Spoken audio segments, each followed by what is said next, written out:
welcome back to another episode of the Who Dat Jedi podcast. And I am not saying anybody's last names this week. It is Aaron, Fredo, and Dave. How you guys doing? Hello. Right? Yeah. Last weekend Even though I've been practicing both of your names all week long, but I'm not even going to try because the minute I do, that's when I'm going to step on it and it's just going to be bad all over again. So, but I have been practicing your names all week long. Sorry, Fredo, you were going to say what? No, I was just gonna say that's what I joked last week. You should have introduced us as, "Hi, my name is Daryl. This is my brother Daryl, my other brother Daryl." Yeah, that's right. Well, Larry, Daryl, and Daryl, right? Yeah, that's a really old reference. I love it. So first, go ahead. Go ahead. We are really old.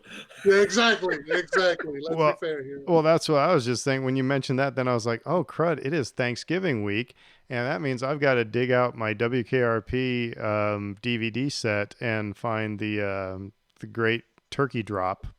This is one of the best Christmas presents that I ever got. My brother, who was a guest on the show, got our entire family. Got my dad a set, got my sister a set, got me a set, and got my mom a set of bootleg WKRP in Cincinnati DVD collection. Because the thing is like if you were to buy it in the States, all the music's been replaced because of ASCAP. They couldn't get all the rights to all the music that was in that show, and so this is like from Canada or something. I don't know, but yeah, my brother got it, so we've got the original on DVD.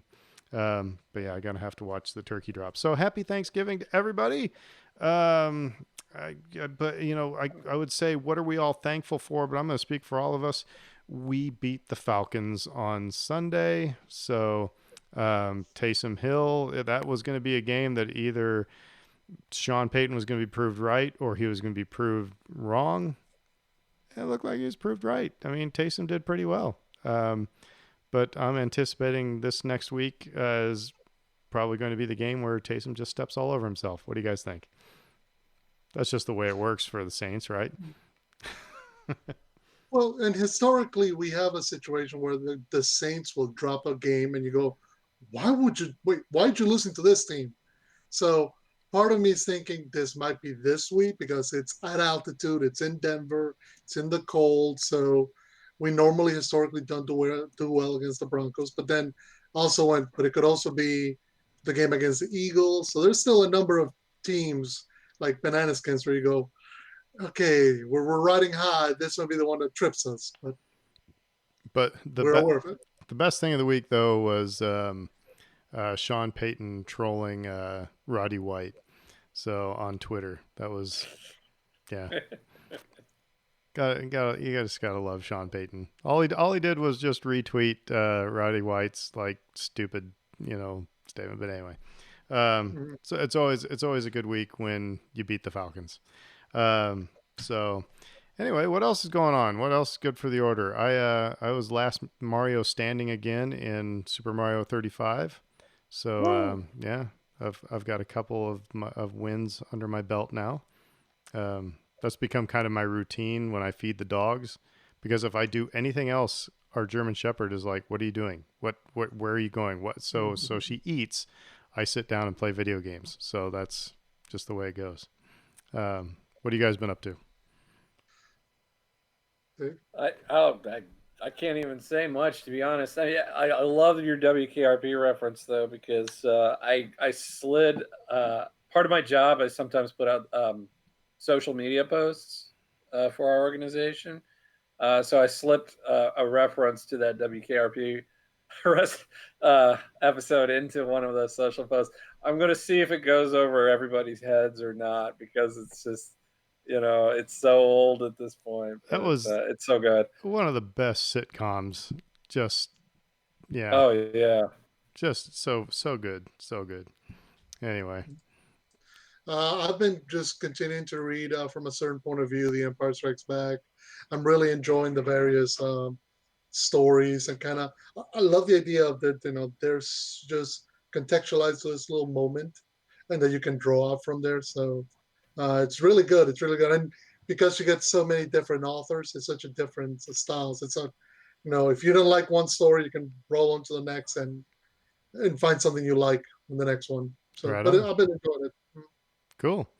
Well, tonight on our show, obviously, we're going to be talking about the latest episode of The Mandalorian, The Siege. And so, but we've got a load of news before that. Then we might talk a little bit about the upcoming episode and speculate just a little bit. But first, as always, it is time for trivia. And this is the Trivial Pursuit DVD Star Wars Saga Edition. Sounds like we have a sponsor. We don't. I'm just, again, we referenced WKRP and, now Trivial Pursuit. So, it's like, let's just date ourselves. All right. So the first one I look at, Dave, this goes to you. Who objects more than once to taking Queen Amidala to Tatooine? Who objects more than once to taking Queen Amidala to Tatooine? I'm going to say Qui-Gon Jinn. My guess would have been Chancellor Palpatine. Fredo, do you have a guess? Both of us are wrong. So would you have a guess? Oh, I would have guessed Captain Tanaka. Well, if you would have pronounced his name right, it's Panaka. Panaka. So you would have gotten it right. So, all right, Fredo gets a half a point. Yeah, so it was Captain Panaka, which that kind of sounds like chewing gum, actually, now that I think about it. That's why it didn't sound right in my head. All right, well, Fredo, coming up to you. Who's the last of the Separatist leaders to die? Oh, shoot, what's his name? Now I can't. Newt Gunray. And talk about dating a movie. Newt Gunray, who is named after a combination of Newt Gingrich and Ronald Reagan. So, yes, it is Newt Gunray. Fredo is 2 for 2, or 1.5 for 2. Yeah. By the way, did you know that last week, or actually 2 days ago, 22 years ago, was when the original teaser trailer for Phantom Menace dropped? I did not realize that. I saw today, though, that today is the 25th anniversary of Toy Story. Yeah. So let's all make ourselves feel really old. Yeah, exactly. All right, here's mine. Who says I'm afraid the deflector shield will be quite operational when your friends arrive? I'm afraid the deflector shield will be quite operational when your friends arrive. Oh, I'm afraid the deflector shield will be quite operational when your friends arrive. Yeah, with a little smattering of, I can't say the word. Dave would have to censor it. But that is Emperor Palpatine. There we go. Ding, ding, ding. And back in the day, we didn't know him as Emperor Palpatine. It was just the Emperor. Yeah. So, which, by the way, have you guys watched the Star Wars Holiday Lego special yet? Yep. I've not. I've decided I was going to wait till after Thanksgiving just to kind of let it put me in the festive mood, because it feels kind of weird to watch Christmas stuff and we haven't had Turkey Day yet. That's not Christmas stuff, but anyway, but I respect that. So Life Day stuff. Okay, Life Day stuff. I think then what we'll have to do is we'll have to do a special episode where we do just a running commentary. So Dave and I had seen it. We'll have to have it be Fredo's first time seeing it, so we get his authentic reaction to that. Okay. So I guess we won't talk about it, except I really like how Lego plays the Emperor. I just think that's really funny. We'll just leave it at that. So there's our trivia for today. We're all feeling good and Star Wars'd up now. Fredo, let's go to the news. We got a lot of stuff in here. Yeah, we got a lot of stuff, but some of it kind of folds in together. So first bit of news, there was another chapter, the second chapter of Light of the Jedi, posted on StarWars.com. And on top of that, actually, there was like that bit of news for the High Republic stuff that's coming out in January. They also announced that for February, let's see, the name of it, Star Wars The High Republic Adventures, which is going to be the comic book series line, was announced that it's going to be released February 3rd. It's going to be written by Daniel Jose Older, with artist Harvey Tolibao and colorist Rebecca Nalty. So again, this one's more aimed for middle grade readers, so it's a different group of readers than Light of the Jedi will be, but No, but I they're mean, it's a comic book, so it's yeah, right. middle rate. But is it being released by Marvel? I believe that to be the case. It's under IDW. I believe it's the publisher actually. I'm just We're talking wondering about because that. I have the Marvel app on my iPad and I pay for that subscription, so I'm wondering if that's going to be in there. If not, I'll cancel the subscription. It's IDW publishing, so it may not be under Marvel. Although it wouldn't surprise me whatsoever if at some point Marvel, puts it on their app because hey, we own everything, we own it, or we got a contract. So, so those two bit of news, and then So what is it? I'm right. sorry. What's the synopsis or the gist of Well, the Light of the Jedi? Light of the Jedi is the first book of in this High Republic series. It's supposed to start on this massive accident Oh, the that big destroys incident. it. Sure. Okay. Right, that kind of kicks off this crisis for the Republic 200 years before the timeline that we all kind of are aware of. And then this creates all kind of factions and issues for the Republic, and the Jedi are supposed to kind of ride into town, a whooping and a wumping. So, so yeah, like I said, it's interesting because they have released the first chapter a few weeks back, and now they're putting the second chapter out, and that's coming out like January 5th. So, you know, once the holidays get past, boom, there it is, and then a month after they come out with Our Republic Adventures. Time to start doing our So Star Wars homework. Yep. exactly. Speaking of Star Wars homework, right quick, Dave was kind enough to tell me that Lego Star Wars: The Skywalker Saga got punted to 2021. Boo. So, so if you're getting any particular video gaming system, Or whether have it's a one already. Yeah. Then I've been and waiting for this game. you're hoping to spend all Christmas Day playing that, well, you're gonna have to wait till sometime in 2021 to spend all Christmas Day playing it.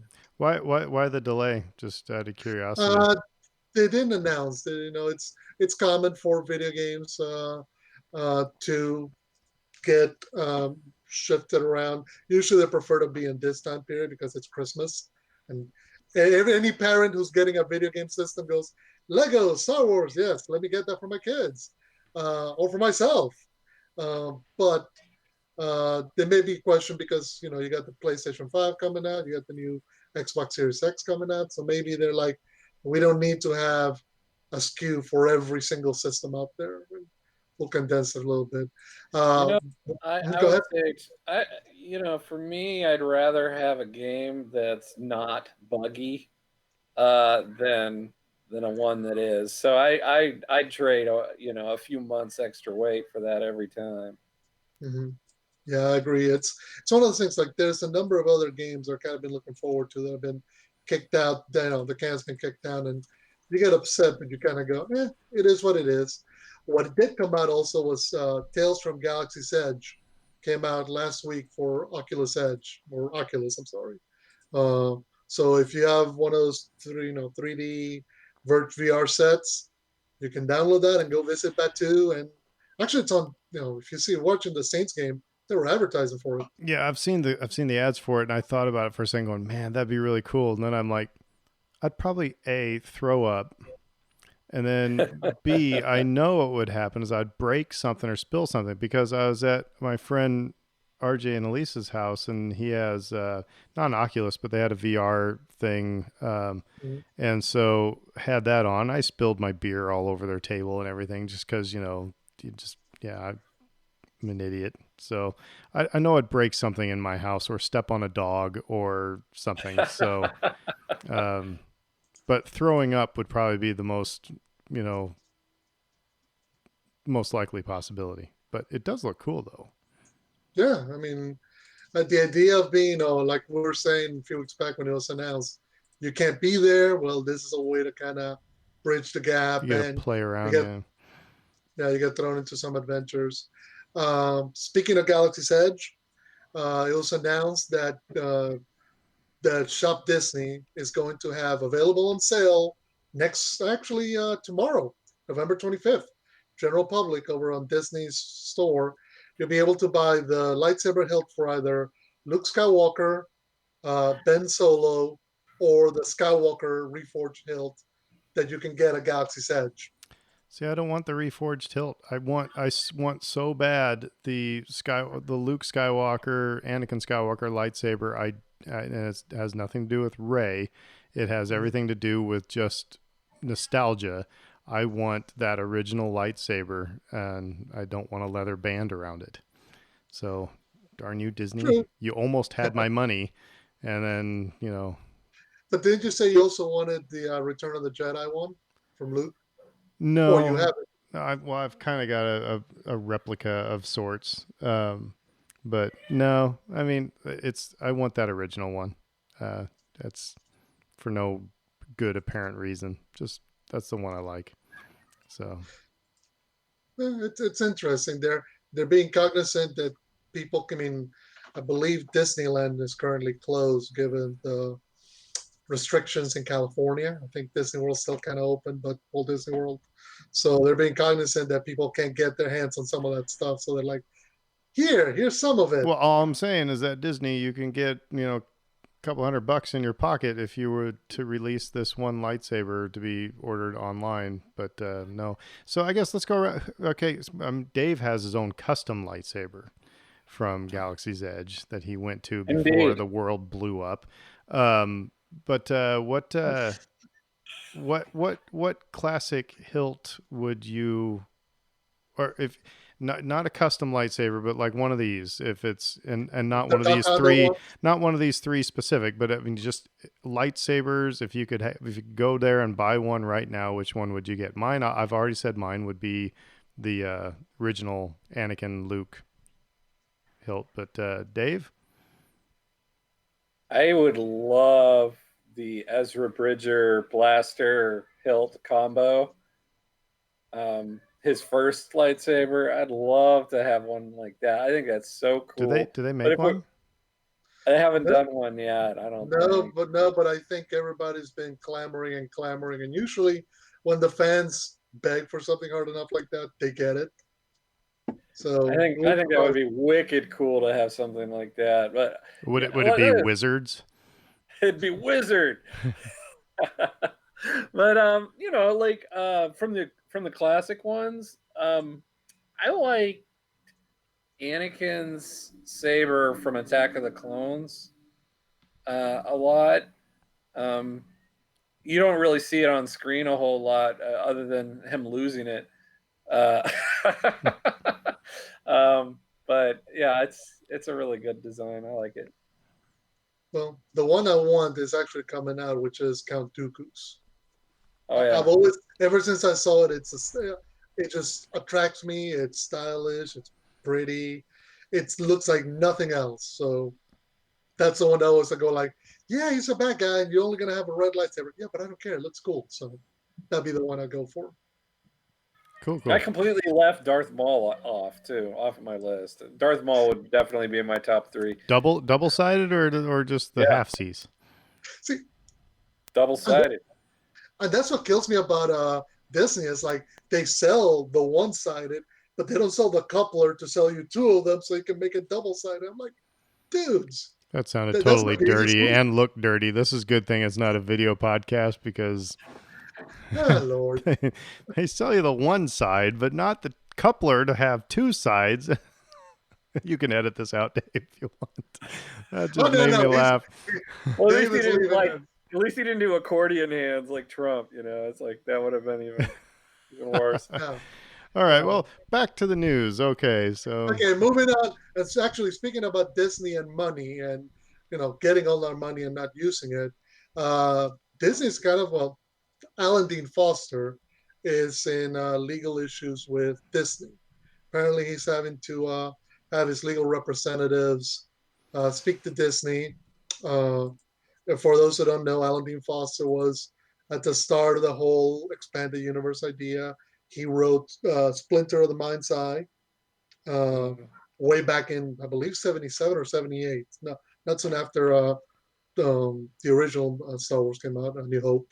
But now that the rights to his work and a number of other things, because he also co-wrote the book adaptations of the Alien trilogy at the time. So Alien, Aliens, Alien 3, which were all owned under 20th Century Fox, which Disney just bought. But apparently they're supposed to kick him whatever percentage of royalties they're supposed to kick. So he had to release a statement saying, look, and I'll just quote right here. When you purchase Lucasfilm, you acquire the rights to some books I wrote. Star Wars, the novelization of the very first film, Splinter of the Mind's Eye, the first sequel novel. You owe me royalties on these books. You stop paying them. All these books are still very much in print. They still earn money for you. When one company buys another, they acquire its liabilities as well as its assets. You're certainly reaping the benefits of the assets, very much like my minuscule, though it's not small to me, share. And the science fiction and fantasy writers of America had to come out in favor of, or on the side of Alan Dean Foster, saying, "Wait a minute, Disney, what the heck are you doing?" I mean, it's not like Disney lacks the money, but I think they said apparently Disney said, "Well, before we negotiate, you got to sign a non-disclosure agreement." And he's like, "Why would I silence myself before we start talking?" So, kind of bucket of cold water. It's one of those cases of them not doing right by the creators, and they do this periodically, and it is what it is. That the courts will sort it out, I'm sure, at some point. And I very much believe that he should be paid for that work. And so, Right. I mean, like you said, I mean, Disney still, whenever somebody buys, whether it's the Kindle version or the ebook version or right, the comic book readaptation of one of his works, all that money eventually goes to Disney. So they're supposed to, whatever contract agreement is made, to give them a percentage of that. And it's not big, but that's part of the agreement that was made when he agreed to write this stuff way back when. It almost sounds like somebody didn't do their homework about this when the acquisition, it seems like somebody on Disney's side dropped the ball big time. I mean, you know what I mean? It's like, yeah. Well, or somebody at Lucasfilm forgot that they had, an arrangement with this guy. I don't know, something, but, and they're probably trying to head off a huge settlement because, the guy probably could take him for more money, but whatever. Well, no, and particularly when you consider, I mean, number one, a lot of the Disney's moves in the last decade have been acquisition heavy, meaning they gobbled up Marvel, they gobbled up Lucasfilm, and I know I'm saying gobbled up to Aaron, who's going to bust out laughing any moment now. They bought 20th Century Fox. So I was just thinking Thanksgiving. Yeah, exactly. Yeah. But this idea, they've been acquiring all these media companies that all have all these contracts and agreements for years on end. And yeah, they're supposed to go back and say, okay, we'll just re-up whatever contract you had with whoever to keep sending you your check for $20 a month, every time we show Die Hard or whatever. But this is something that they're supposed to have done.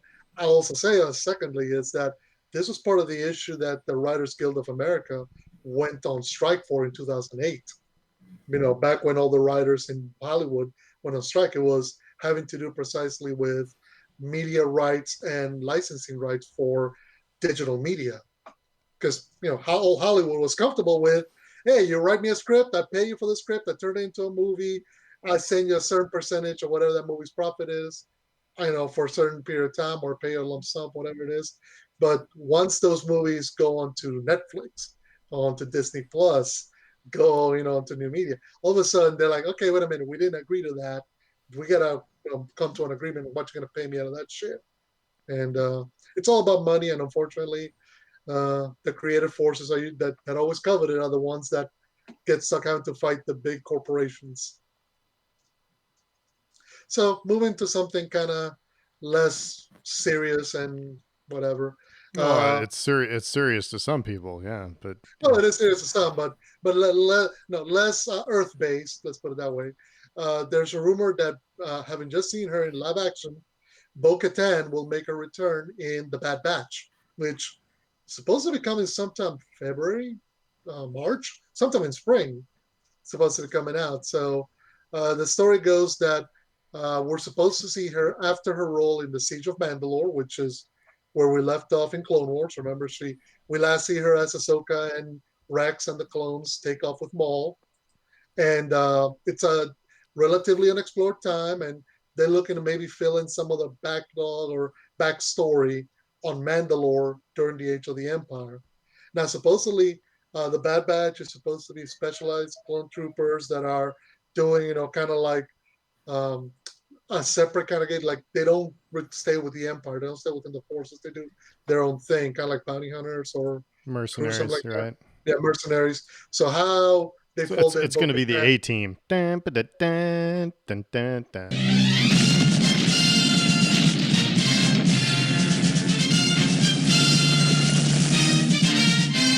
If they don't use that as the theme for the Bad Batch, I'll be disappointed. I'm pretty sure they can, but I mean, they already have a what you call it, a BA Baracus in there. Yeah, I mean it is. That's what it is. It's the A team. You Mm-hmm. know.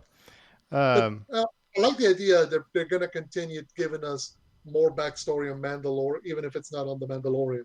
well, and we talked, in our group message here that I mean it seems to me that the obvious, if she's going to be in this, that the obvious thing here is, and it, is the we're going to find out what the Great Purge was all about, or the Night of a Thousand Tears. Is that what Moff Gideon called Yeah, it? right. So um, I mean that just it's kind of interesting, right? That we get we hear about the siege of Mandalore, and then we actually get to see the siege of Mandalore, and then all of a sudden in the Mandalorian they talk about the Great Purge, and we're like, "Ooh, what's that?" And it's like, "Hey, we'll tell you over here." So, it's kind of like having to buy the holiday compilation, to get that one song by your favorite artist, but you Mm-hmm. have to put up with all the other junk on but and not to say that the Bad Batch is going to be junk, but I mean, it seems obvious that that's why else would Bo-Katan be in that? They and Filoni's got to have some sort of way to continue to tell these stories. So The more interesting story to me that hasn't been told yet has been Mandalore during the original Galactic Civil War. During the A New Hope, Empire Strikes Back years.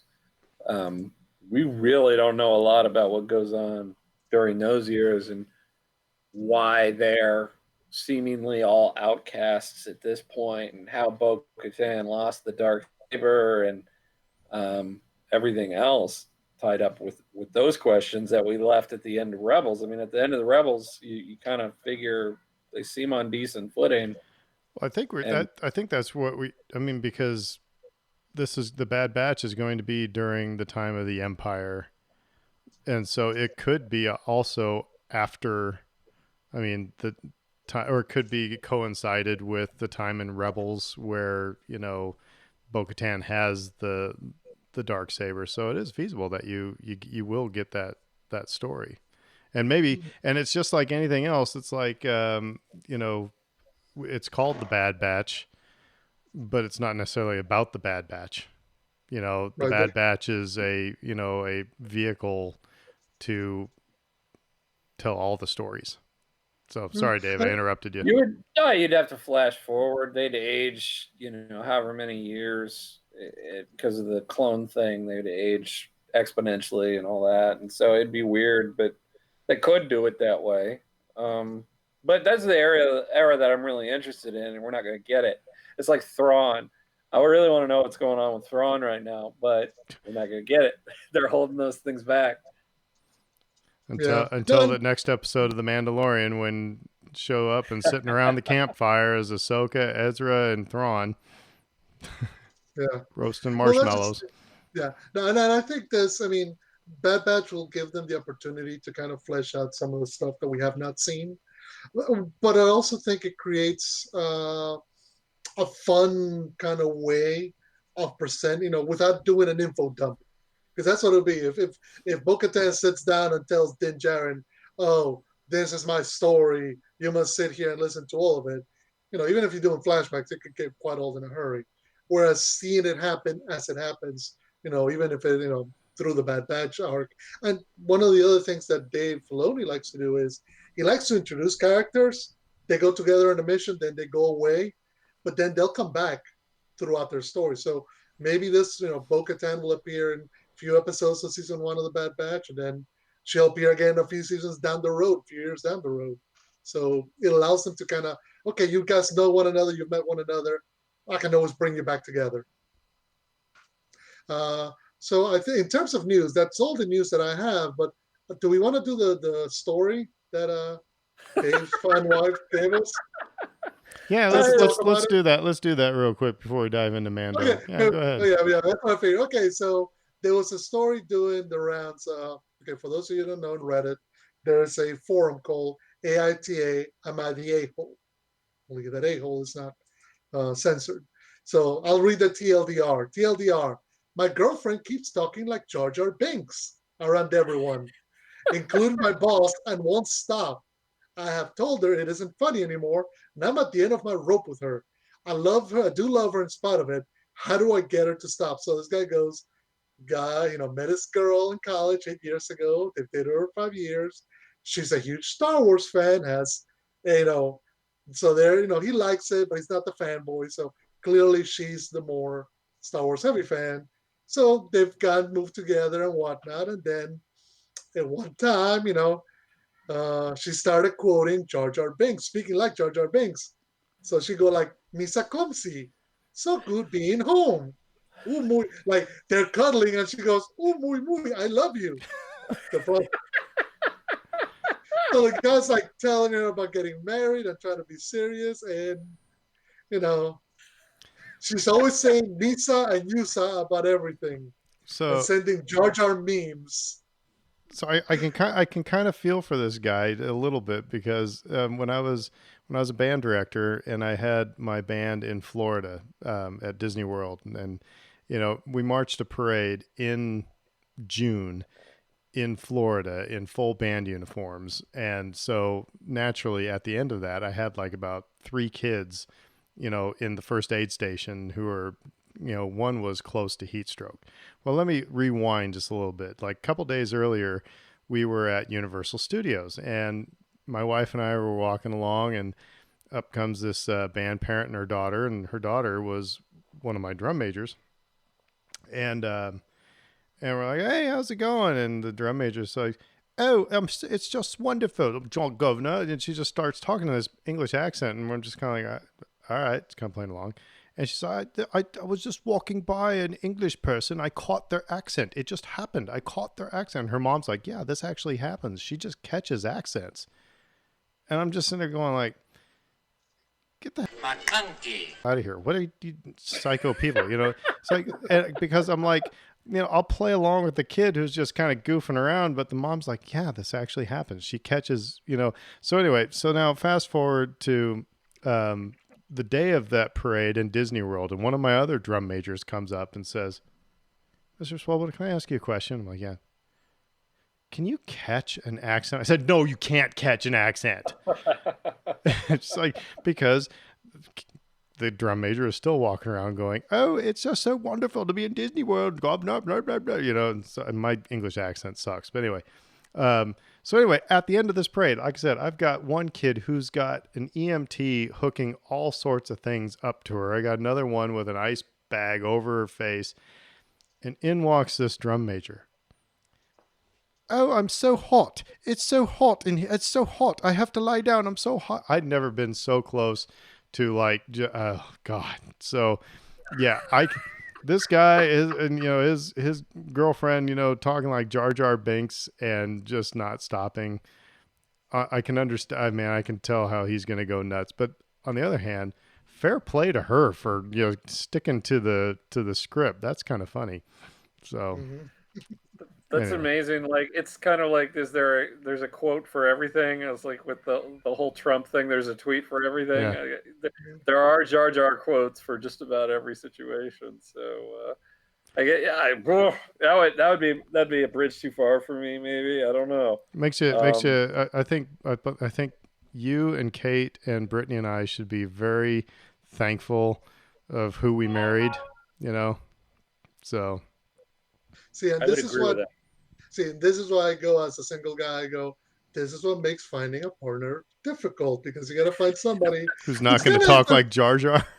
Well, no, see, here's the So, thing: so tell me if about you're, yourself, Lisa. Oh, Misa, go to the store today. Ooh. yeah, see, exactly. If you find somebody who's into Jar Jar and you're into Jar Jar, boom, you found the left sock to your right sock. But in this case, no, it clearly sounds like it's not working out if he's not that big of into Star Wars enough to kind of laugh it off. But at the same time, though, like this is one of those challenges as a couple. I'm sure you can tell me speak about it better than I regarding.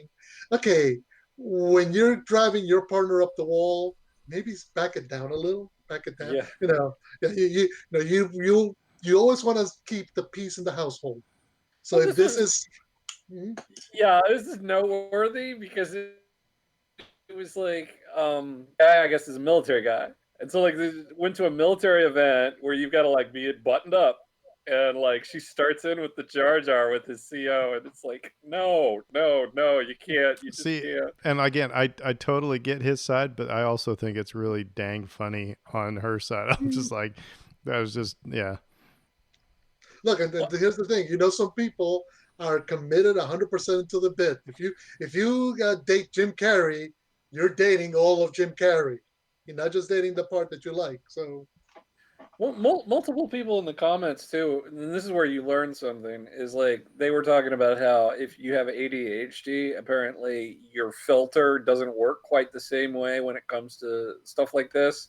You might just slip into something like this for like, right into it without even thinking about it, and people have to like remind you you're doing the thing again. Oh, okay, but which maybe I might buy that. But I don't know. You know It what he sounds need like a convenient excuse. we need to teach him the line "Yusa all bomb bad," and maybe that could be the trigger phrase to get her to stop. Yeah. right. So So anyway, so that's all the news and some fun other stuff. right on. All right. Well, on to the Mandalorian. It's chapter 12. Yeah. I get so confused because we say, episode 4, chapter 12, hike, I don't know, Blue 42. But anyway, the siege. And just the brief Cliff's Notes version of it here. It opens with the Razor Crest, held together with baling wire and duct tape. And Mando and Baby Yoda are trying to put the ship back together, and we'll talk about these things a little bit more in depth later, but they're trying to put the ship back together, and it's just a hilarious opening scene with, him trying to communicate with Baby Yoda to put things back together. Well, they decide they need to land in Navarro to get some repairs, and when they land on Navarro, of course, there is Chubbs and Cara Dune waiting to help him out. And Chubbs gets a couple of his best guys, quote unquote, to fix up the ship, and they take Baby Yoda to school. And again, we'll talk about all these things here a little bit more in depth. But anyway, so Baby Yoda's in school and sitting there, and he wants the kid next to him is eating cookies in class, which you shouldn't eat cookies in class, and if you do, you should have brought enough for everyone. And we actually see Baby Yoda use the Force to get the cookies because the kid said, no, you can't have the cookies, and Baby Yoda steals the cookies. Anyway, so the reason why they dump Baby Yoda at school is because Cara Dune and Chubbs need to talk business with the Mandalorian. And in the office is Horatio Sands as what's the species name again? Yeah, I know. Right? Nifrol, right? Nifrol? Mithril. Mithril. Yeah, Mithril. Okay. Anyway, so he's in there, and because Chubbs has is letting him work off his debt. But anyway, they're Cara Dune and Chubbs need the Mandalorian to help him get rid of the last of the Imperials because Navarro is really safe, really peaceful, really cleaned up. As a matter of fact, the bombed out bar is now the school. Everything looks great. There's a statue of IG-11 in the middle of the town square. Did you guys catch that, by the way? Yeah, pretty cool. Oh, I missed that. So they say, you're going to be here a while. Why don't you help us get the Imperials out? And so the four of them get in a speeder and head towards the Imperial facility. And it's not just a base. They find out that it is a lab. And in this lab, there's a bunch of like vats full of people. And we get a little recording of Dr. Pershing talking to Moff Gideon about how, but they're using phrases like M counts. Wonder what M stands for. Talking about how he, got enough blood out of Baby Yoda back in the day until he almost killed him. And we'll talk a little bit. But anyway, they're finding out what is going on here and why the child is so important. So they hatch a plan to blow up the base and get out. And so that's what they do. They start it blowing up, and a speeder bike and TIE fighter chase ensue. They're chasing Chubbs and Kara and Horatio Sands through the canyons of the lava canyons and everything. It was a great chase. Mandalorian, by the way, flew away earlier when they found out all this was about Baby Yoda, so he needed to go get the kid out of school. As things are looking its bleakest, the Razor Crest comes out of nowhere and saves the day, blowing all the TIE fighters out of the sky, spinning around, making Baby Yoda puke, that was awesome. And then at the end of it here, we get the New Republic cop from the Spider episode. He's there taking his report, basically, of what happened. And, Chubbs is like, oh, nothing much happened. I'll tell you if anything comes around, type of deal. And then he has a conversation with Cara Dune, because Cara Dune, by the way, is the marshal of the town in Navarro. And is the planet Navarro or the town Navarro? Anyway, she's the marshal. And he's trying to recruit her, basically, to the New Republic. And she says no, but kind of has maybe a little bit of interest there. Who knows? And at the end, we get a little bit of an epilogue. We are on an Imperial cruiser, and we find out there is a tracker on the Razor Crest. One of Chubb's best guys put a tracker on there, and so Moff Gideon's going to be able to find where the Razor Crest is. But that's when we find him playing around with a bunch of dark troopers. Dun dun dun. And that's where the episode ends. So like I said, that's just the Cliff's Notes version. So instead of kind of the initial reactions, what we'll do is just kind of go through each one of these bullet points, maybe the more interesting ones. What'd you guys think of the opening scene of the fixing of the ship? I just thought this was an adorable scene. Well, the opening scene wasn't the fixing of the ship. The opening scene was Cara Dune breaking up the guys down in the covert. No, they fixed the ship first, and then there was the beating up of the guys down the covert. Okay, I'll have to go back and rewatch because I thought it came beforehand. But anyway, I liked it. I liked the put it this way, two thoughts came into my head. One, obviously, but two, obviously the ship's still busted. So, but two, here we go again with Mando not being the best kind of dad. I mean, asking his infant child to get inside the electrical, aspects of his ship and reconnect wires so that they don't shock. I mean, I'm just thinking. I totally saw Ralphie and his dad, fixing the tire in A Christmas Story. I was waiting for Baby Yoda to go, oh, fudge. Yeah. But it didn't say fudge. No. Man, like I have to say, like that exchange, he was much more patient than my dad ever was with me when I was helping, in quotation marks, my dad with any sort of project around the house or with the car or whatever. He just kept explaining it very patiently. It felt like a callback to Guardians of the Galaxy 2. Yeah, with Groot and Rocket. And the bomb. Yeah, Baby Groot and the bomb and that whole thing. Very funny. Well, it's cute. It's also it's like he's having the communication is getting better between them, but he's also like that, if you don't speak the language, what do? You talk slower and louder, and that's what he's doing with Baby Yoda. Part of that scene, and by the way, I just checked it, Fredo. It does start off with fixing the ship. But anyway, when the repairs aren't going well, they're sitting there. We actually do see him feed, Baby Yoda. I mean, he gives them what they got, a bowl of broth or whatever. And we also see him lift his helmet just a little bit. And so we see his chin, and even Baby Yoda's trying to get a glimpse. So we're starting to see a little bit of that, loosening of the dogma. Dave? I still found that ridiculous. You're not taking the helmet off to eat around the kid? You think he would feed the kid, put him to bed, and then take his helmet off and eat? But maybe. It's interesting because he's been told that he's not necessarily following.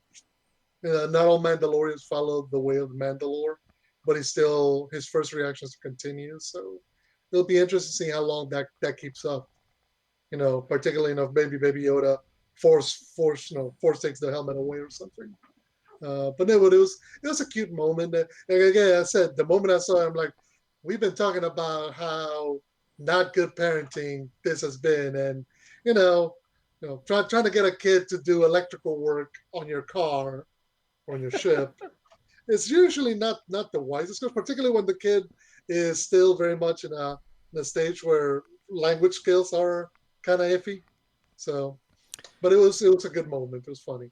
So then we do see Cara Dune beat the junk out of a bunch of Ponda Baba people down in the old Mandalorian covert. That the armor has split with all the stuff, so it's but these Aqualish is the species, I guess, and they were just kind of raiding what was left, kind of pillaging what was left, and then Marshall Dune comes in and and whomps them.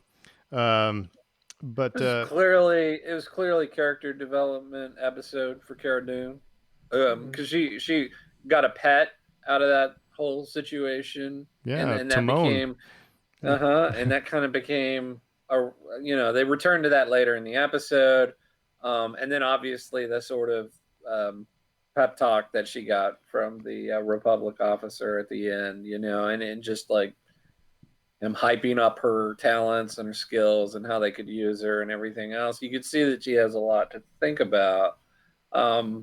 This is very much, about moving her character forward. This episode is. And it's interesting that they give her the same title that they gave Cop Van. Yeah. Marshall. That they've, and it's not something that was given. She kind of assumed the responsibilities of cleaning up the town, helping it be stable, and between Chubb's administrative abilities and her willingness to take on the dirty work of kicking all the people who have been kind of being, doing the nasty stuffs on the sides and profiting off of it. Here she is able to, Navarro is prospering. So let's jump into to Baby Yoda in the school, and it's what's so cool about this scene to me is that here again is Jon Favreau. It's what I've said in the last couple episodes of this podcast. Here's Jon Favreau saying everybody's Star Wars belongs, because you got a little girl who's got the Rey haircut. You are hearing about trade routes, Episode 1 fans. I mean, we're talking about the hyperspace trade routes, which is the reason for the conflict in the Phantom Menace. You're also talking. They reference the maelstrom that Solo was that the Millennium Falcon flew through in the Kessel Run. It was like everything from all the movies. Something was referenced, and so it was like this one room. It was like almost teaching these little kids that, hey, everything is Star Wars, just because you didn't grow up with it. Maybe I'm overthinking that scene, but that's what I got out of that. It's a fun interpretation. So like almost like the Wills are sort of teaching the audience or catching up the audience in that moment. So like, here's all the stuff you've missed, if you haven't been paying attention. But yeah, there were a lot of little fun Easter eggs in there. Just the fact that it was a protocol droid teaching them, Well, I thought that that was a too. fun detail. Yeah, That's very what fun detail. that's what I mean. It was like that one scene just in Caplet just was telling everybody that, this is all Star Wars. Yeah, kind of calls back to the moment in Return of the Jedi where C-3PO is sharing all their stories to the Ewoks, telling everything about their journeys, whatever. So you have a protocol droid sharing all these stories to the next generation of Star Wars citizens, so to speak.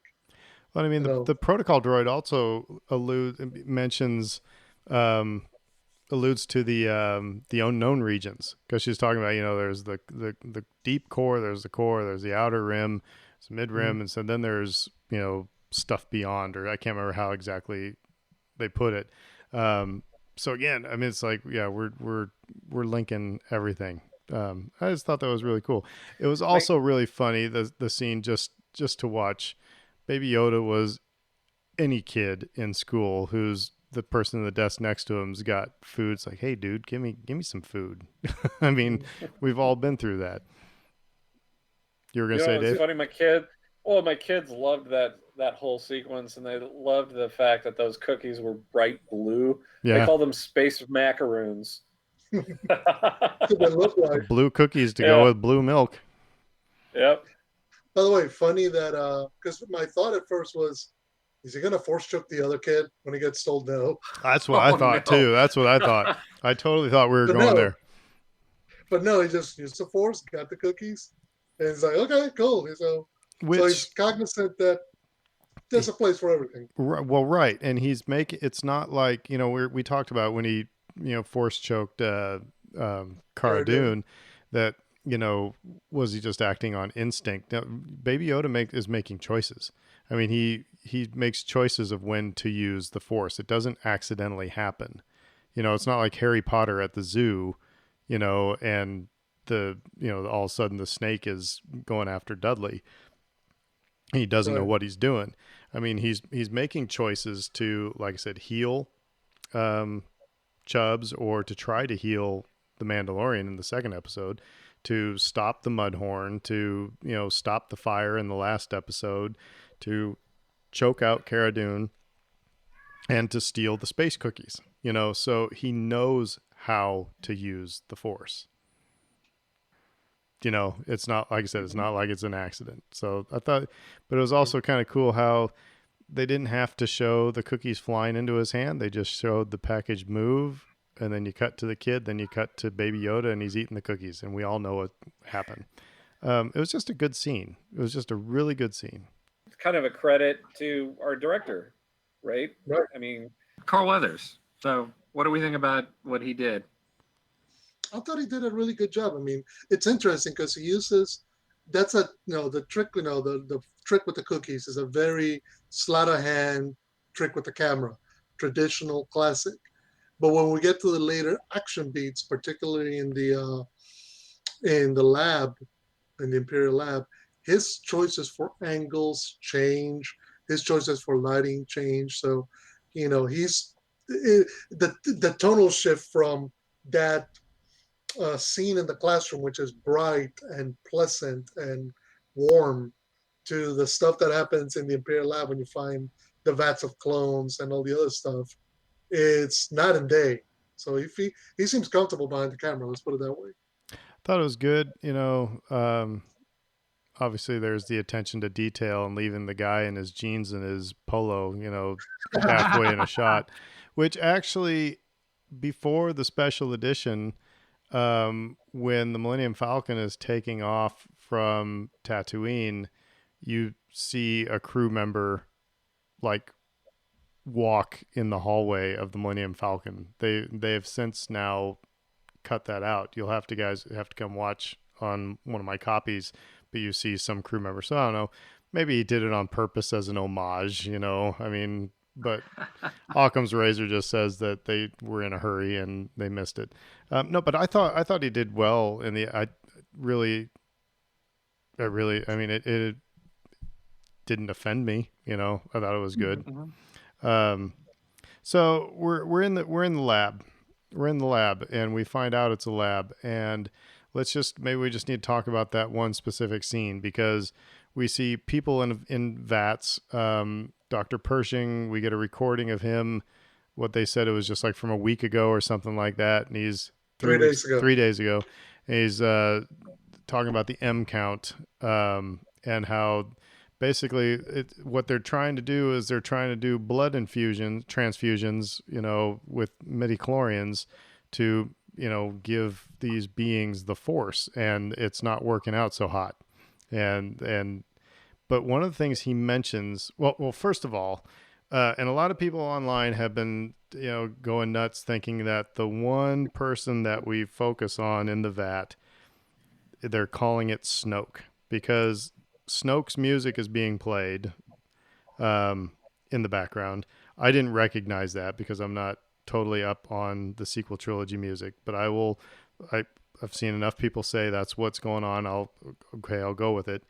But I'm of I think that music is there to remind us about what the plan is. I don't think that is specifically Snoke.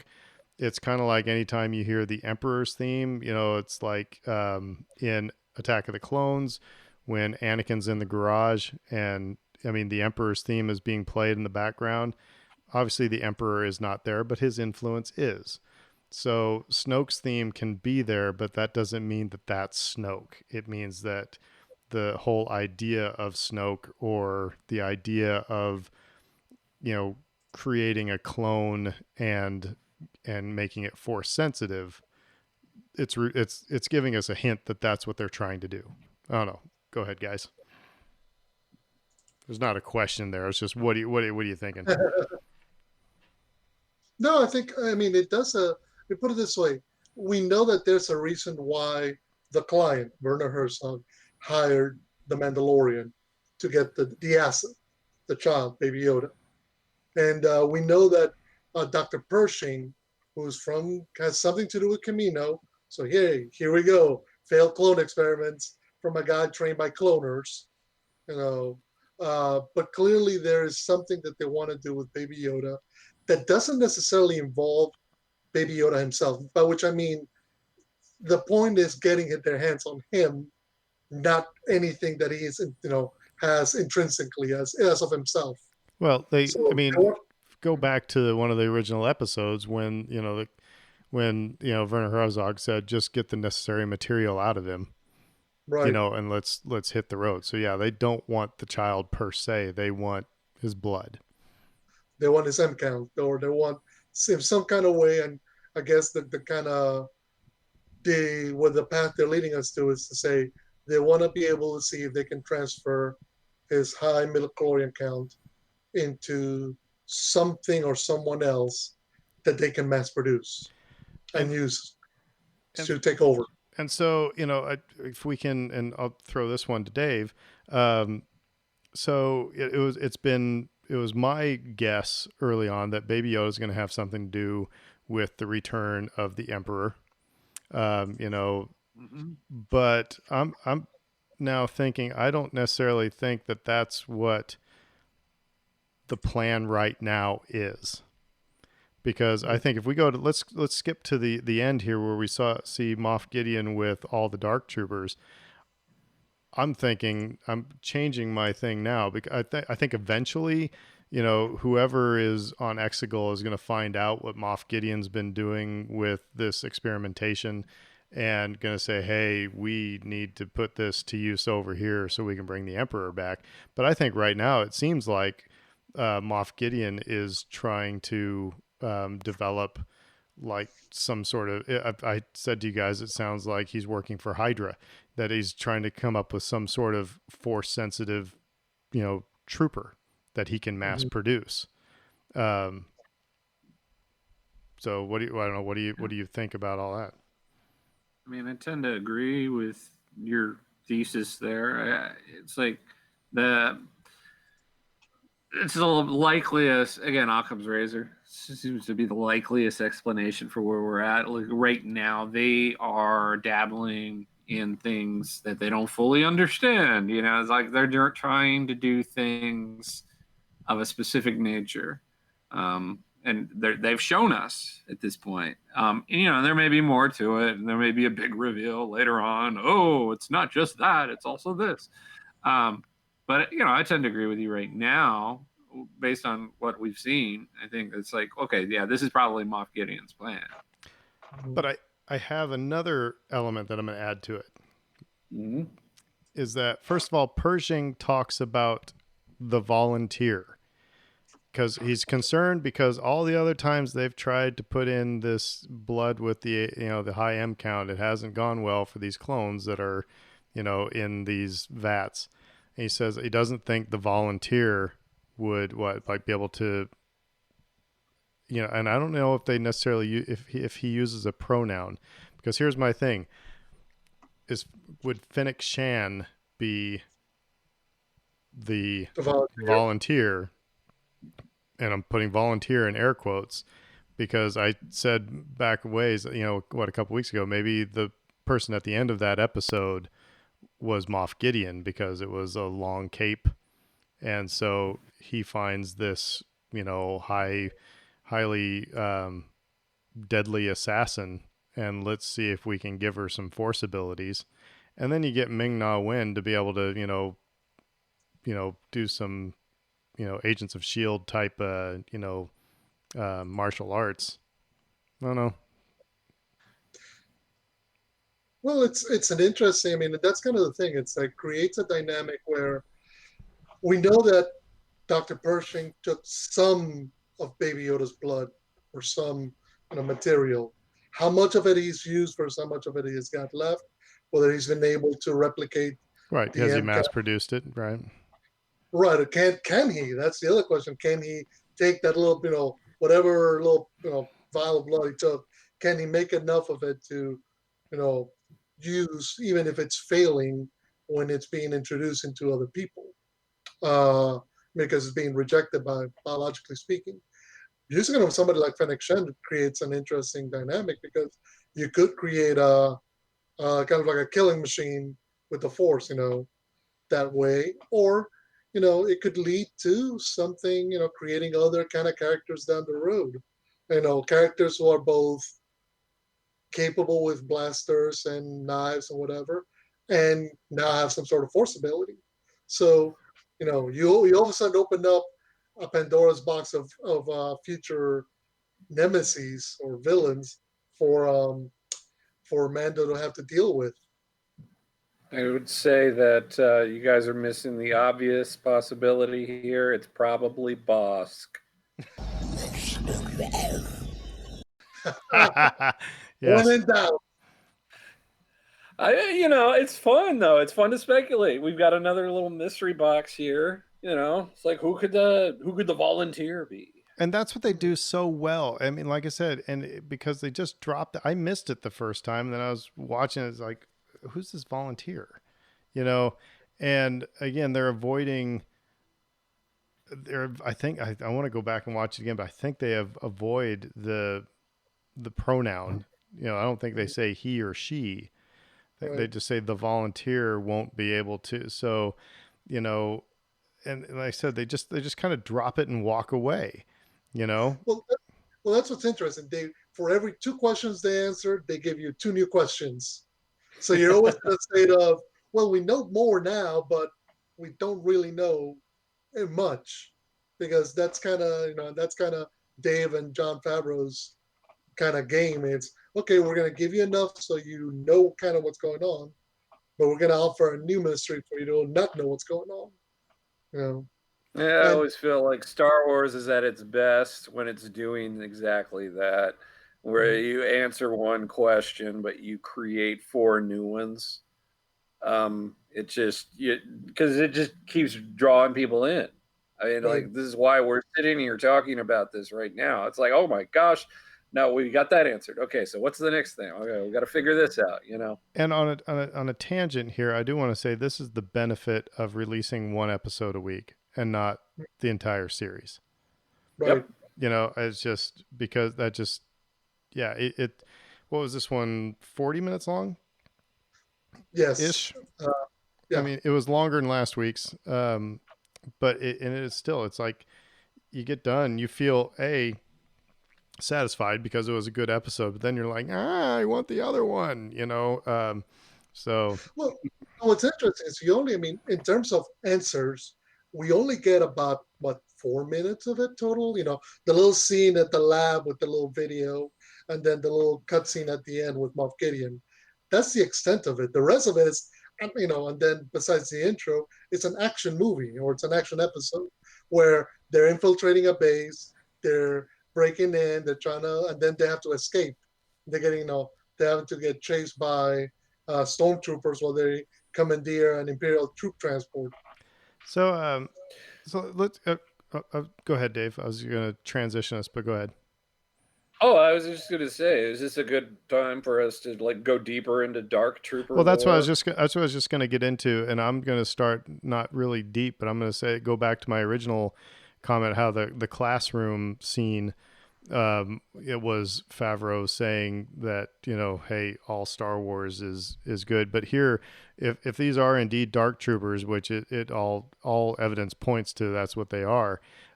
Here again is Favreau and Filoni taking everything, because these originated in a video game back in the 90s, 94-ish. you know. 94. Hold on. So but here they are, you know, bringing in, they could have developed something totally new, which would have been fine, but again, this is another, there are a lot of people who dug this game. It was Dark Forces, right? Yeah, yeah. You said 94. It's actually 95. So you're closest with going over. So, you know, yeah. So, but here they are, you know, embracing a game that so many people dug, you know, and, you know, kind of put Star Wars Yeah, gaming on the map, yeah. you I know. mean, it's a relatively deep cut for people nowadays. This is a game that was pretty popular at the time. To the point where We all played it they put since the we all. insignia that's in, there's like some insignia that is in a book, the Imperial Technical something or other, but they put that on the back of the guy's jacket. So I mean, yeah, it's a real deep cut. But keep going, Dave. I'm sorry. I'll drink my beer and shut You up. could ask. You could ask 50 Star Wars fans, have you played Dark Forces? And you might get 10 to say yes. I mean, it's an older game, you know, for older fans. So it's, I mean, you know, just to go into some of the background here, it's, so the Dark Forces, like the Dark Troopers in that game, were basically, we think, advanced battle droids, but they might have been like an exoskeleton shell kind of thing as well for Yeah. actual people. Yeah. Yeah, Go from the ahead. lore, yeah, no, from the lore, what it was they started using the same technology that the Emperor used on Darth Vader to replace his lost limbs with cybernetic limbs. They started using that on, first of all, on clones, and then later on volunteers. But so the idea was they would kind of encase them in their Dark Trooper armor. They would enhance their abilities, you know, cybernetically speaking, so they'd be tougher to kill. They'd be tougher in a fight. You know, they'd be almost invincible. But it was this whole project that, you know, they were doing in the shadows, and U.S. Cal Qatar were uncovering the project as they went along. And I think part of the reason why I think it's not as, you know, it is remembered, it's not as remembered, is because that series kind of spawned into Jedi Knight and then Jedi Academy, which kind of took off, and just, this was a straight up Doom Quake clone, Star Wars clone, meaning it was first person shooter. So, you know, it wasn't, you know, in terms of technology, if you try to play it now, it's going to feel very antiquated. What I find most interesting is like this is where my head went immediately, and I think this is what you guys thought, and a lot of the internet thought right away, which is like, oh my gosh, the Dark Troopers from Dark Forces, right? But there are a lot of strong cues that those entities in that game were actually droids. And like the canon never really cleared any of that up at the time. There were a lot of contradicting things. So like where I come at it is, I went down the Wikipedia rabbit hole on this because I'm like, well, there are other dark troopers, and it turns out that there are, because there's an even deeper cut where there were dark troopers by name, which were imbued with force, with the dark side of the force, and they were elite stormtroopers who were empowered in this way. And this occurred during the Dark Horse comics era of like the mid 90s, right? Right. So it would have been, uh, I guess they called it Operation Shadow Hand, um, Star Wars Rebellion,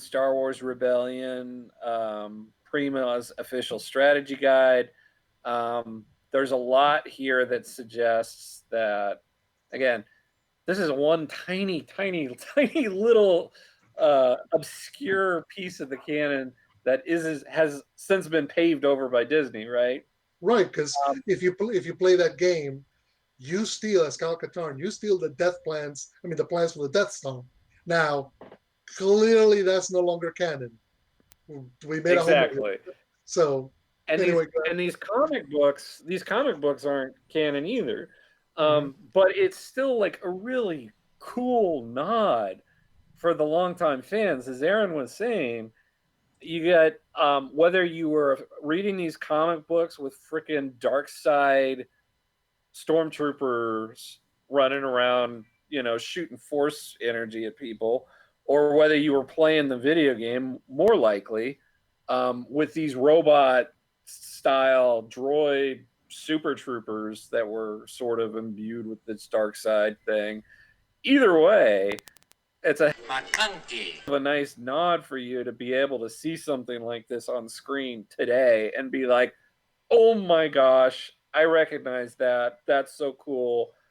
And that ties in beautifully with what they're doing here. Whether you're talking about, we're trying to make elite troops utilizing, the M word, midi chlorians, from this force sensitive being. It would make a lot of sense for them to tap into that kind of nostalgia for people.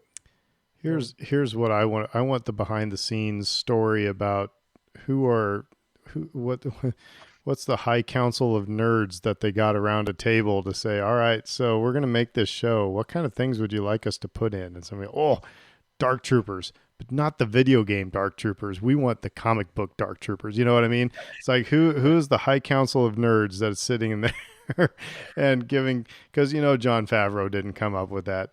Dave Filoni probably, maybe, but he probably got it from somebody else. I don't know. What's funny is Favreau wrote this episode. It makes you wonder, was he playing this video game like back in 1995? It was like, we got to get Dark Troopers into this show somehow. So, but this is going to open up this. Let's just see how this plays out, because people were so ticked off about the whole idea of midichlorians and Yep. and so if somebody figures out that all you need is a blood transfusion and you too can be a Jedi, that's it. So it'll just be interesting to see how people react to that, because of the way they reacted to the Phantom Menace. The other part of it too is that, and we're speculating here because it might not be midichlorian count, even though it probably is, but it might not. We're just speculating here. But the other part of it is that it's been told to us that everybody has the Force. It's just whether or not you can tap into it. So the interesting story is going to be, Moff Gideon he don't get it. He doesn't understand how the Force works. He's trying to manufacture it in a garage, when it's, so that's going to be an interesting, you can almost see it now, a standoff between he and Ahsoka, where it's one person who understands what the Force is about and the other one who wants the Force and can't figure out how to make it work. Why do I always get the warped ones?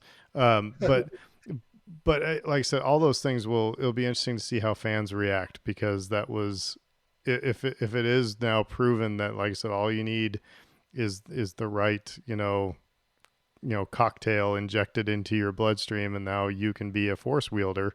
No. Well, I think what's interesting is they're presenting the fact that it's not that easy. The failed experiments are showing you that you can try to play God, but you're more likely going to end up with Frankenstein's monsters uh, in a vat of whatever that was floating in. Um, but it'll be an interesting dynamic, or it's an interesting idea that the show is presenting about the Force, because you're right. Part of the issue historically or throughout the saga has been that the villains want to possess the Force, like own it, control it, be the only ones with it, but don't quite understand the totality of it. And that's always what trips them up in the end. Even like somebody like Palpatine trying to control everything about life and death and the Force fails at it because he doesn't quite grasp how bigger than him it is. They keep thinking of it as a tool or a weapon that they can dominate, and they fail at it every time. I think those are good points. I also can't help thinking to Marvel a little bit here, the MCU with the super serum. Aren't you and guys Steve. glad you made me watch these shows so I can nerd out with you as well? There you go. Because actually, there's a part of me that's sitting here right now going, "Man, this is like Agents of Shield. This is, or and some of the Marvel. This is kind of derivative of that." But anyway, so I'm kind of yeah. No, like the whole super serum thing, right? With the point was it would amplify the underlying characteristics that were already there. And so if you were Steve Rogers, it would make you gooder, it would make you better and smarter and stronger. But if you were somebody else like Red Skull, it would make you monstrous. And I think like there's probably some element of that going on here as well. Like you said, Fredo, like Frankenstein's monster coming up, you're trying to manipulate things that you're maybe not meant to manipulate or control. So, yeah, and it almost feels like we should have a little kid run around instead of saying Simpsons did it, saying Marvel did it. I mean, but it is, but Marvel was even taking from right. So it's like there really are no new stories, but it'll be. I'm still kind of getting.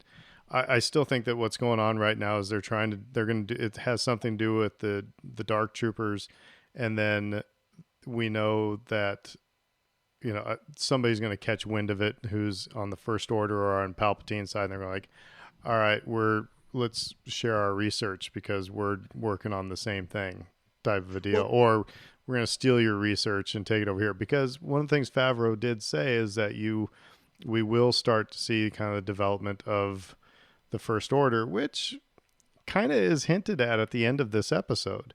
When the cop is talking to Cara Dune, he says, there's something going on out here. The core worlds don't want to believe it, but we need more people to speak up about it, and we need your guys' help. That was foreshadowing to, because that's the way the First Order, rises up and took power, is that, and again, in the first episode of this season, Cobb Vanth says, Empire's gone. That created a power vacuum.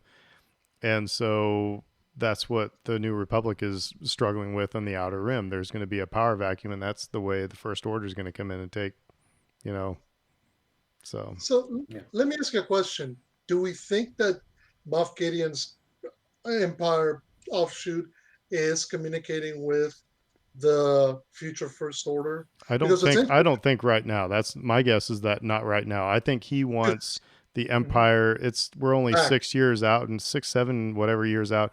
He wants the Empire, and the First Order is something totally different, right? Yeah, because when the Imperial Lieutenant tells the turncoat mechanic that his reward will come in the new era, my ears kind of pricked up because I'm like, okay, that's a good point. That's a good point. There might be, maybe it is. That's a good point. But I guess my question is: are they together, or are these competing visions of bringing back the Empire, which would be an interesting dynamic because normally, all the Imperials have been, it's one Empire, we're all together, but now they're all splintered. Are they each going to go and say, well, we're doing things my way now? I And think could that we could be see? that could be a really fun direction to take things. Yeah, Because, like you said, that's where we end up in Rise of Skywalker. You've got this like hidden army that's been hanging out at the edge of space, just biding its time, and then you have this other army who's been like taking over the galaxy for the last couple of years, and they both are competing at that point. And we didn't mind that for any drama whatsoever in that movie. It was basically take over my army and you'll be even stronger, right. and that was it, but here, like you said, you could mine that kind of potential. It's like, yeah, they're going to be different factions of the Empire. In a way, they're sort of mirroring the Mandalorian. Mm-hmm. The Mandalorians are all in the shadows. They are these different sects at this point. They're trying to survive in any way that they can, and you could have a similar dynamic unfold with the Empire, with these sects of the Empire. It's not safe for them to be operating out in the open with impunity. I mean, it's not going to turn out well for them. The Republic will turn up and wipe them out. Right, and I guess that creates a dynamic where we could even see Mandalorian Mando, siding with one different faction that's fighting Moff Gideon. I mean, it's an interesting thought experiment of where they could go, which kind of goes back to what's it, Giancarlo Esposito saying, all the answers are coming in season 4. Yeah. And like, well, how are we going to get to season 4? Well, maybe this is a way, so to speak, that no, we're going to keep introducing new elements and expanding the galaxy because all of this is new to us. We don't know any of this stuff, so we can throw in different Imperial factions, fighting one another, and neither one of them has to be the First Order. So, Dave, you put in our notes, Dave Filoni, Star Wars rescuer. The floor is yours. I saw somebody say as much, and I want to give Dave full credit because clearly this is a series that is very much driven by Favreau as well. Amongst other people, there are a lot of creative forces working here, but he's doing the same thing right now with The Mandalorian that he did with Clone Wars. And for a lot of people, the prequels did not work. And then Clone Wars came along. And then for a lot of people, it was like, you know what? I get it now. This whole, the Anakin's turn, Anakin and Obi-Wan's relationship, Padme, all of these things, they all make sense to me now. And it all just kind of works for me. And Filoni was, 95% responsible for all of that. And now we're in a position where a lot of people came away from the sequel trilogy feeling kind of, less than enthusiastic about things. They didn't like this chapter or that chapter, or they didn't like any of it. And now you've got Filoni kind of here in that position with a show set in that timeline, basically, between Return of the Jedi and the sequel trilogy, where he can offer some backstory. He can kind of flesh the sequels out a little bit. And, the examples are starting to multiply the deeper and deeper we go into this show. And you can start with like the big global stuff, like the bizarre half-baked backstory of what happened to the remnants of the Empire and what happened, how the First Order rose. Suddenly we're hinting at getting some answers to those things. The cloning stuff that became like such a big deal in Rise of Skywalker, we're neck deep in that now. So lots of things that I think were originally confusing are beginning to become a little less so. And I also think that even some of these smaller stories, the kinds of things, to reference the stories that no one asked for, the Solo-esque stories, such as the stuff that's going on with Boba Fett and Cobb Vanth. Um, they're also a really good example of just giving this particular time period um, depth. And I think some of that's just going to be a natural thing because, like, this is a time period that we don't have a lot of history or story from. So anything we get, we're going to latch onto, and we're going to be like, "Oh, this is great!" We're learning more. Um, but I also feel like it's very much a deliberate thing on his part too. You didn't like the sequel trilogy, you guys? Oh, well, here's why it's awesome. And this is what they were trying to say here. And let me help you get there from point A to point B and understand what the filmmakers were trying to do here. And from like him being kind of this ultimate fan of the material, um, we we get we end up getting kind of a guidepost to seeing what he sees in it. What he sees this beauty in Star Wars, and sometimes I think we fans can lose sight of that, and general audiences lose sight of that, of course, too. But it's like, man, Filoni, like, is he doing it again? And I feel like he is. Doing for the sequels what he did for the prequels. I mean, Yeah. it's funny you're saying that because I'd read they were interviewing Daisy Ridley, and she said she loves watching The Mandalorian, so she loves Baby Yoda. Because they asked her, "Oh, you think about coming back?" It's like, "No, I'm done. My story's done." Her story got told in the sequels, but it's interesting that she's loving it because you're right. In a way, uh, Dave Filoni's been a position now to connect a lot of the stuff that either was only in the aftermath books or in the novelizations and the movie, but he's able to bring it out to the foreground, kind of connect the idea. Because everybody went, wait a minute, how can the Empire be back? We saw in Return of the Jedi that the Death Star blew up, Emperor died, Vader died. It's over, right? And what I think one of the biggest things the Mandalorian is showing is that no, just because you defeated evil doesn't mean you defeat evil. I'm doing defeat in between air quotes for all the people who can see this. But it's that idea of being able to take all this stuff and connect it and create an overarching story. And that's where pulling stuff out of a video game from 1995 or pulling something out of a comic book or pulling something out of somewhere else, a board game, whatever, and bringing it into the fold to show that, yeah, all these pieces fit. You just haven't seen the whole map yet. Well, and the whole puzzle.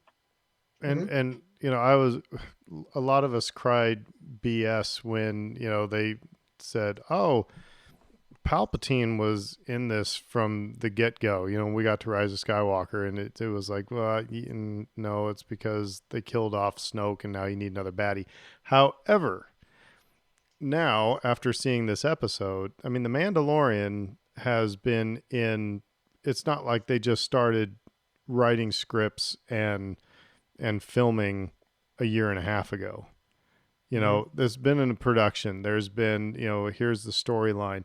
And there could very well have been discussions of, hey, this is where we're going with this sequel trilogy, that eventually we're going to get to Palpatine being a clone and Favreau going, you know what, we could, do that in The Mandalorian and, explain, connect those things. So while some people right now are screaming retcon, this just might just be the con. You know what I mean? It's just the way it is. Both were, the sequel trilogy and The Mandalorian were in development at the same time. So, or in and around. I mean, those those circles crossed each other in the Venn diagram at some point. So it could very well be that this was just that the Palpatine thing was in the game plan from the get go. Mm-hmm. Again, that's the panel I want to see sometime. Is I want like you shared, Dave, the gif of the guy with all the pictures and the red arrows pointing to one of it's all. However, it's going to become it's kind of like the MCU in a way. It's a very confusing storytelling device that, sometimes, I mean, because just draw me a straight line and take me through each one of the episodes. And it's like, okay, maybe we see, a movie, and now we watch The Mandalorian for a little bit, but the same, story arc is going here, and the connections are drawn. Instead of watching Rise of Skywalker, getting all pissed about it, and then having it explained to you in The Mandalorian, then you feel better about it. I mean, is that really an effective storytelling device if that's what they're going to do? It's it's neat in the Marvel universe that happens. There's some backtracking, there's some explaining, there's Easter eggs, there's all these things, but it does get awfully confusing. Yeah, I mean, if you think that it's like part of the plan, as Heath Ledger said in The Dark Knight, it's all part of the plan. Because it's all part of the plan. It becomes like nonsensical. I mean, really, it does, because you're like you said, you're gonna make me hate Rise of Skywalker, and then you're gonna make me feel better about it 5 years later. I mean, no, that's silly. I think I think it's more along the lines of what I was hinting at, which is that you have just this great steward of Star Wars and this caretaker of Star Wars and Dave Filoni, who is passionate about it. And he's like, you know what? I'm sad that y'all didn't understand the prequels in the same way that I did. And again, it's not arrogance. It's just, I loved this storytelling. And I think other people would love it too if they could see what I would see. And if they were able to sit down with George Lucas and have it explained to them, I mean, that would also make you probably like some things a little bit better too. But that is not going on right now, though. Right. I mean, like, for everything, for all of his faults that George has, he had nothing to do with the sequel trilogy. So it's like Dave's still doing this. He's still kind of guiding us towards it, saying like, look, if you didn't like this X, Y, or Z, it's gonna be okay. What if I told you the backstory of this that made it a little more palatable for you? Or what if we explained this thing a little bit better? Those kinds of decisions. And it's like, God bless him for it. I mean, again, I don't want to give him all the credit. Obviously, there are a lot of people there who do a lot of really good work, but it's just. But so I'm seeing it. I don't want to take anything away from Jon Favreau. I mean, because he's right. Not taking anything away from him, but I'm going to take a little bit away. Do you think The Mandalorian would be as good and as effective if Dave Filoni was not involved? If Favreau didn't have Filoni as kind of his muse, because I really do think I don't think this is as effective without Dave Filoni being involved, because to your point, Dave, he is the keeper of the keys to the Star Wars universe right now. And if Favreau didn't have him, then we'd have just a bunch of nifty callbacks to the original trilogy. Yeah, no, it probably wouldn't. Yeah, you're right. You probably wouldn't be as all encompassing, or it wouldn't connect as well. And there'd be certain storytelling beats that would still be really emotionally powerful. Sure. Guy can direct action like no one else. I mean, it would be great. It would be a great show. But you would not be talking. We would not be sitting here talking about the connections to Attack of the Clones and Phantom Menace and the sequel trilogy. By the way, on a tangent, did you like the Mandalorian's Iron Man landing? When he's in the jetpack and he lands and he's fist on the ground and everything? Yeah, it was kind of cool. Superhero pose, yeah. No, and I think that's a salient point regarding the presence of Dave Filoni. I mean, we know Jon Favreau can direct a good action movie. We know he can launch a cinematic universe because he's done it. But I think what Dave Filoni allows them to do is to build all that connecting material, because that's what Dave did for both Clone Wars and Rebels. He was able to build all this web of uh, connective tissue to the prequels, from the prequels to the original trilogy. So if he repeats the same trick right now from the sequels, it wouldn't be surprising. I will say though, that's the secondary goal. Primary goal Mm-hmm. remains telling a good story. He is focused, and they all should be focused on telling a great story focused on these characters. Because if you start diverging into redeeming the sequel, so to speak, you can quickly lose track of what it is you're out there to do. Ultimately, the show will rise or fall on our connection to the characters of Din Djarin, Cara Dune, Greef Karga, the child, etc. Not whether in 10 years from now the child has had some blood taken, and they hook it up to somebody, and this somebody is Supreme Leader Snoke.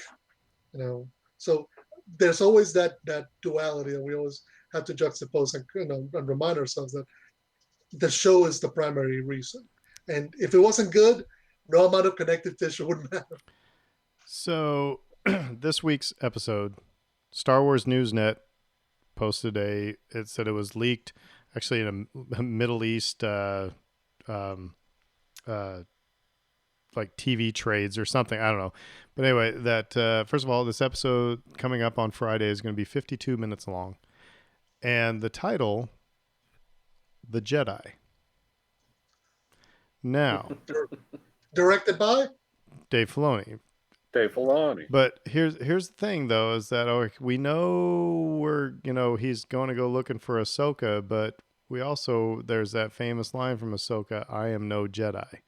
Now, so a lot of people are really jumping off a cliff and saying, does that mean we're going to see Luke Skywalker? Because Ahsoka has admitted, I'm not a Jedi, and so he's looking for a Jedi. But however, I think, again, the Occam's razor thing is like, if you're thinking about the Mandalorian writing a journal, he doesn't know that he's just I'm going to go meet the Jedi today. He doesn't know that she's not a Jedi. I'm just going to meet the Jedi. But we also know he's being tracked. So I think we're going to have a showdown between Ahsoka and Moff Gideon. Think we're going to see some lightsabers being flown around here? We should. I think here's the thing. We know that there has to be something that prevents the final resolution of Mando's quest. Because, for 4 more episodes, yeah.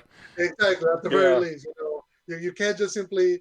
This is kind of like one of those episodes of The Fugitive where Dr. Richard Kimball is almost about to prove his innocence, and something happens and stops, and he's got to go on the run again. So we know what that's going to be. Right quick, actually, making Star Wars, Star Wars News also says that this episode's 45 minutes long. I saw 52. Okay, and then so the next one may have been 32. But anyway, but it's interesting because I don't know if we'll see Luke, because I think that would just be epic.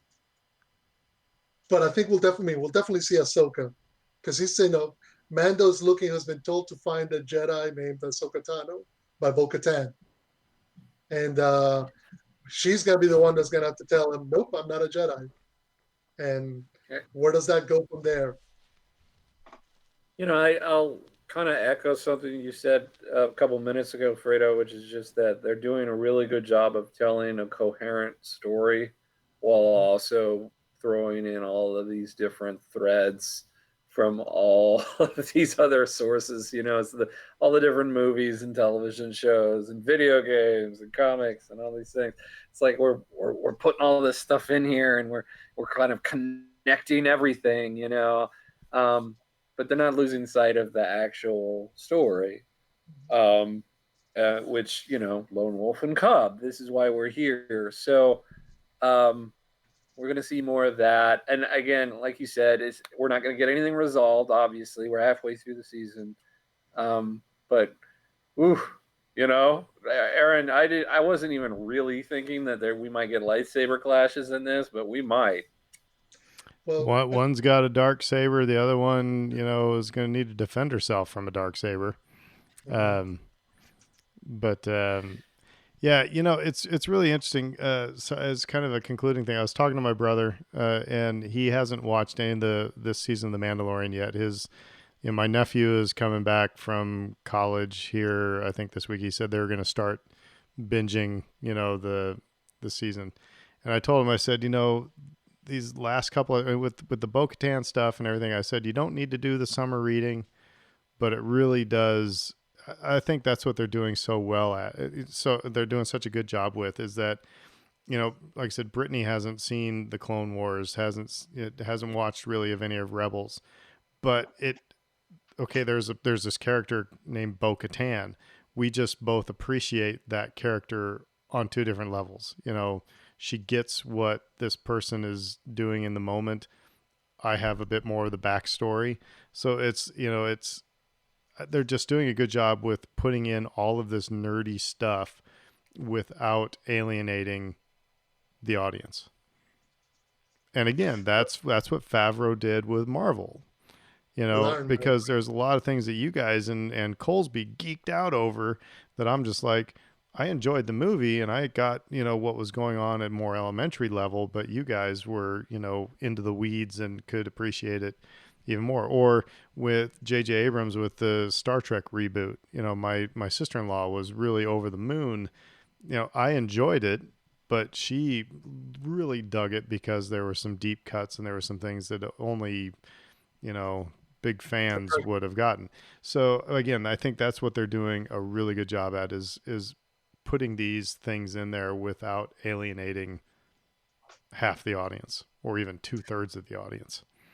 And I would say, tell your brother that all he has to do in terms of summer homework, watch the the Siege of Mandalore arc for Clone Wars, because that's going to give him an intro into Ahsoka, an intro into Bo-Katan, an intro into how Mandalore used to be. It's short, it's quick. They're going to love it because it's awesome. And then boom, they can go. And also, because it drops on Friday, which most people will have off, you don't have to wait till the evening, Aaron. You can watch it first thing in the morning when you wake up, when you and Britt wake up. Yeah, it'll be probably around lunchtime, I'm sure. So. Hey, one last thing. I gotta say, this is a random thing, but I just want to get my prediction on the record. I think that Chubbs could be in some trouble before the end of this season. Just given his the juxtaposition between him and Cara Dune in this episode, where she seems to be growing and changing and taking on new responsibilities and learning. And I'm going to take on a pet, and I may eventually get back into fighting for a cause bigger than myself. And he's just kind of sitting back and enjoying the power. What? Yeah, blissfully arrogant, just kind of and kind of like didn't have any idea what was kind of really actually growing like down the road from him. I think like he's displaying a kind of ignorance that may end up biting him. You say that, and it reminds me of, think back to when we first meet him, the juxtaposition between him in chapter 1 and chapter 3, when we first get to know his character of Grief Karga. He is very much I don't ask questions. I just take the commissions. I take the jobs. I send out the bounty hunters. They come back. Then we get paid, and on we go. Now he's taken on a leadership role, which is a different whole ball wax. He's no longer running bounty hunters for as far as we know. The town is cleaned up, but that level of accepted ignorance that he had to display in order to be what he used to be saved his skin more than likely in the past. It's now something that could work against him, because he can't pretend that stuff isn't happening, because ultimately it's all going to land back at his feet. Well, we're seeing kind of a parallel story to Lando on Bespin, right? I mean, he's kind of out of the side of the Empire until the Empire shows up. I think that's what's probably going to happen. I mean, the New Republic showed up and said, "Hey, we need your help," and he sent him packing. Right. The next people that are going to show up is going to be the mob saying, "We'll watch after your planet if you give us a cut of, whatever you're making here." And then that's how they sink their teeth into things. So yeah, I mean, I think you're right, Dave. I think you're right. I'd put money on that as well. But here's what I'm wondering, and I know Giancarlo Esposito says we've got 2 more seasons after this, but At least. we've got 4 more episodes, including Fridays, right, in this season, and Right. still all we've seen is a cutaway shot of Boba Fett. We spent a whole episode getting his armor, and are we going to do anything with that? Because I could feel these last 4 episodes could be one arc of whatever's going on between Ahsoka, Bo-Katan, and Moff Gideon. And Mando just caught in the middle. Are we going to make our way back to Tatooine, or is that going to be save for a while? I don't know. That's it's just as much as I said, that's a great thing that they only release 1 episode at a time. That's the kind of the thing that frustrates you. It's like, how are you going to get all this stuff in, or are you going? Where are we going? So, with that, anything else we want to add for the good of the order on the siege? I won't make you rate it. We had no frog lady. But oh well, okay. Well, I tell you what. First of all, from the Who Dat Jedi podcast, we hope that you all have a wonderful Thanksgiving. Please be safe, and don't forget. I mean, this has been a year where we can say a lot of 2020 sucks, but take a moment and look around and find your blessings, because they are there. They are there. And one of my blessings is to be able to just once a week hang with 2 of my best friends and BS about Star Wars. I mean, that has truly been a blessing, especially through this, like I said, this pandemic and everything like that. The fact that we could still nerd out a little bit, it's been a nice escape. So thank you guys for that.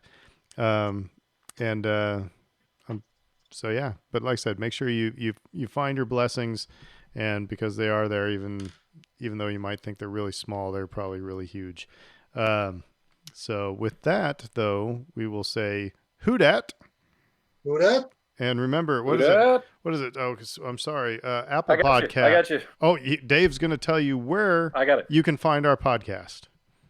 I got you. Podbean, Spotify, Apple Podcasts, Google Podcasts, TuneIn and Alexa, Amazon Music and Audible. You can follow us on Twitter and Facebook. There you go. There you go. And so everybody have a great week. Eat a lot. Drink enough. Watch football. Root on the Saints. And we will see you next week. McConkey.